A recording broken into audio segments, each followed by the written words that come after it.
Good evening, everybody. I'm Pratik Tiwari from second year ENTC of College International Institute of Information Technology, Pune. This was the given experiment. I'm here to show my presentation of data analytics. This was the given experiment by my professor, Vaishali Mane. This was like a very interesting topic for me to just discuss with you. So let's move on to our next questions. Question one: the questions which were assigned to me were like perform data wrangling, mean removal, scaling, normalization, and binarization operation using the given array. This was the given one. Question number two is consists of what is the difference between covariance and correlation. Question number three: explain and perform the exploratory data analysis using handle missing value, removing duplicates, and etc. Question number four: it was dependent upon us to choose the topics that we were interested in. So this was my interesting topic, which I used to find much more interesting for me is like data formatting in Python. Let's move on to the next slide.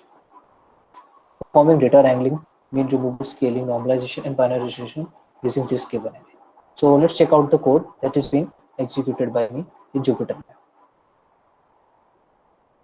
Data wrangling. So we start with mean removal. So let's take an overview of what mean removal is. In order to unify the different constant reference values and dispersion in the same sample matrix, the average value of each feature can be adjusted to 0 and the standard deviation is adjusted to 1. This process is called mean value removal. So what I did basically is that I imported a numpy as np, which is basically a small library from sklearn import preprocessing. We are preprocessing the data over here as we imported a couple of packages also. Let's create some sample data and add line to the next one. Input data is np.array. Np is again the library which we used to take over here.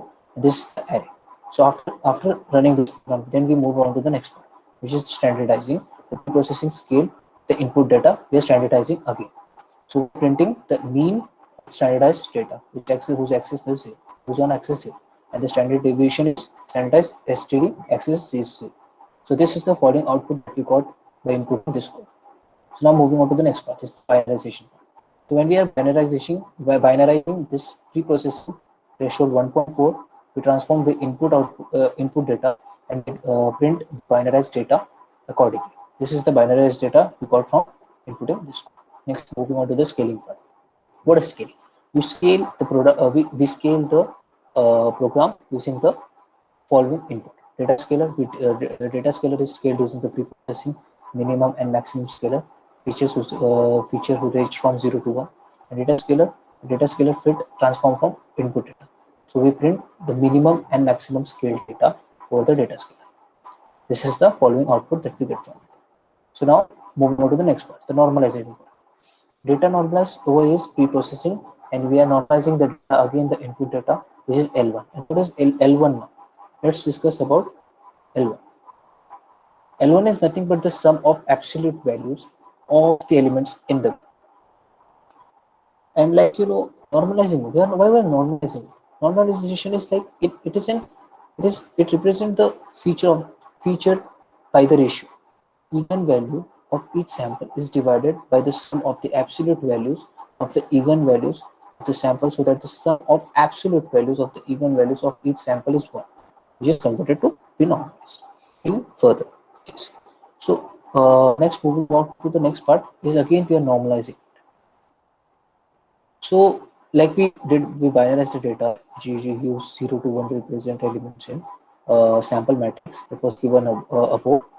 So now we are normalizing the data again. What I did over here is I took the attributes from the iris dataset. And what is iris dataset now?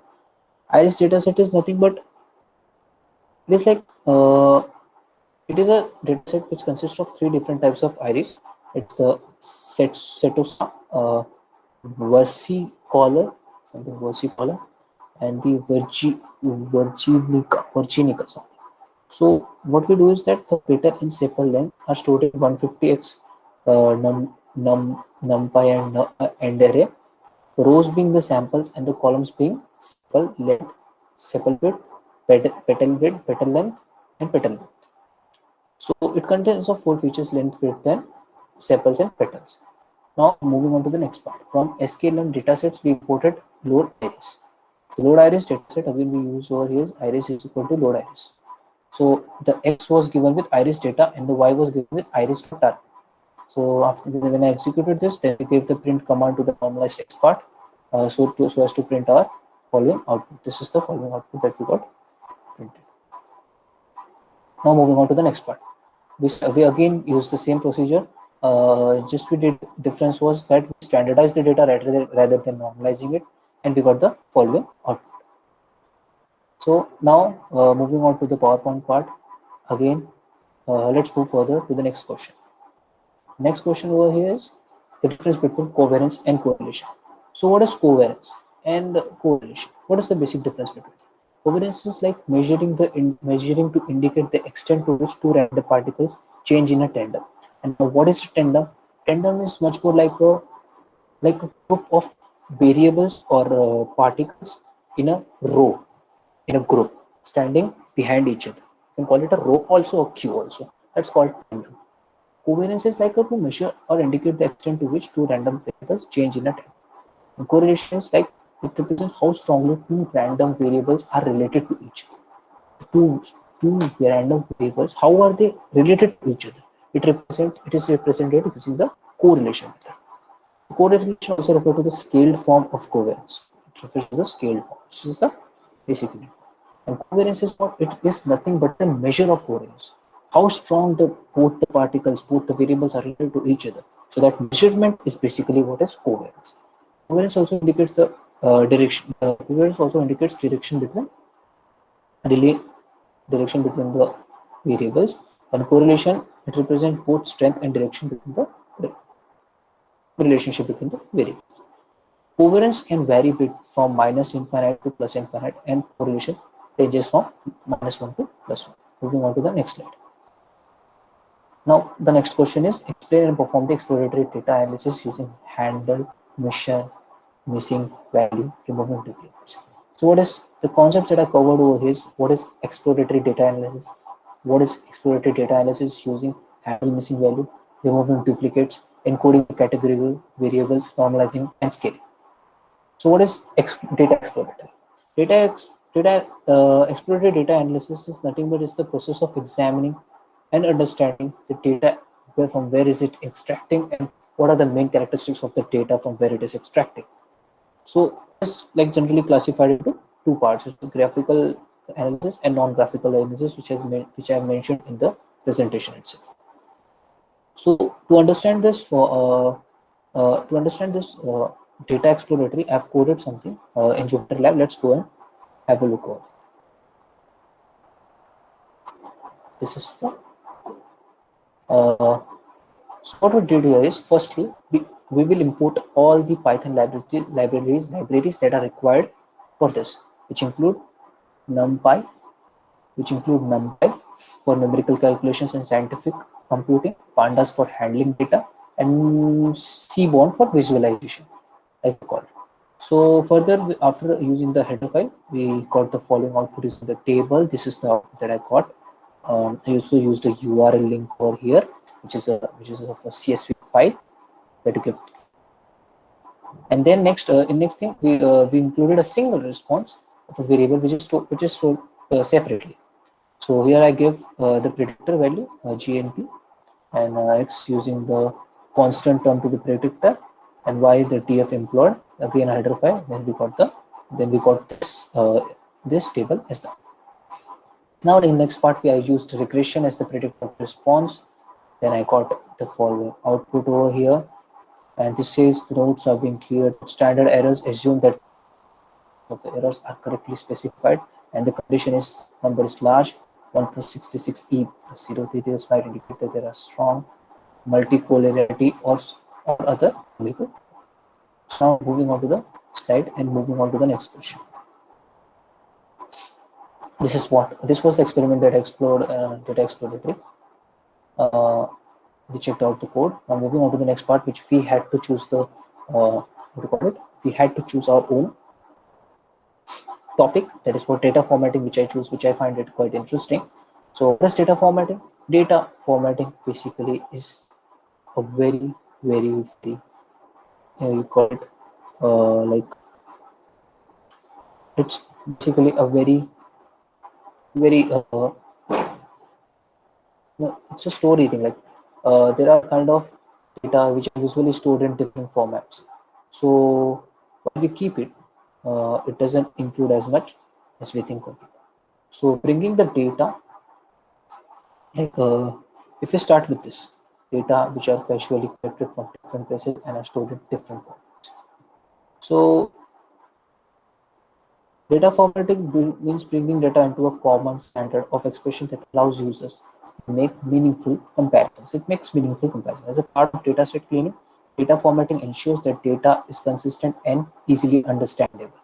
For example, people may use different expressions to repeat New York City, like we see here, and says uppercase N, uppercase Y, uppercase N, lowercase Y, and New York. Which sometimes this outline data is a good thing to see, but it's like people tend to, this is exactly the data that you want. Or if you're looking for some way to spot fraud, perhaps writing n dot y dot is more likely. Okay, you'll find it more likely to predict an anomaly that if someone wrote out New York is full, but perhaps more often than not. We just simplify what to treat them as the sample entity or format to make statistical analysis easier down the road. Referring to our used car dataset, there is a feature named city miles per gallon in the dataset, which refers to a car fuel consumption in miles per gallon. So, however, you may be someone who lives in the country that uses metric units. So, you would want to convert those things like liters per kilometer, the metric conversion. So, to transfer miles per gallon to liters per 100 kilometers, we need to divide 235 by each value in the city miles per gallon column. So in Python, this can be easily done in the line of code.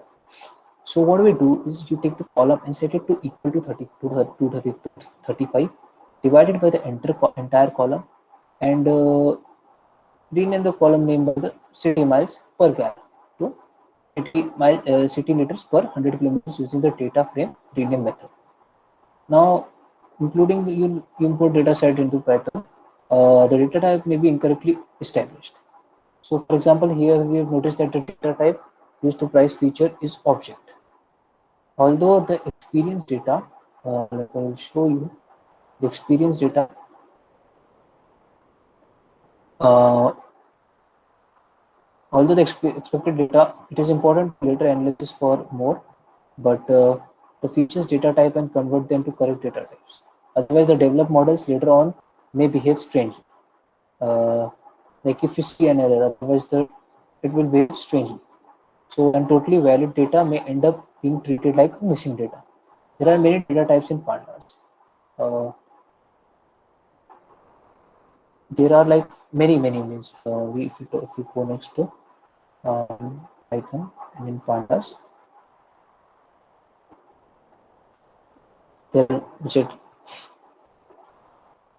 this is panda. So and there are many data types in panda. Objects can be letters or words. In 64 integers, words are real numbers, and there are many others like we will not discuss. To identify correct data type, in Python we can use the data frame dot types and method and check the data type of each variable in a data frame.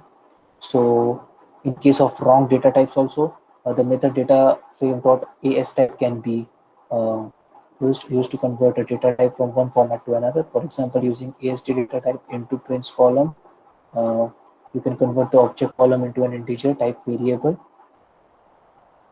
That's all was for This was a brief explanation of data formatting that I included in my presentation. Thank you. Thank you so much for doing this. Thank you.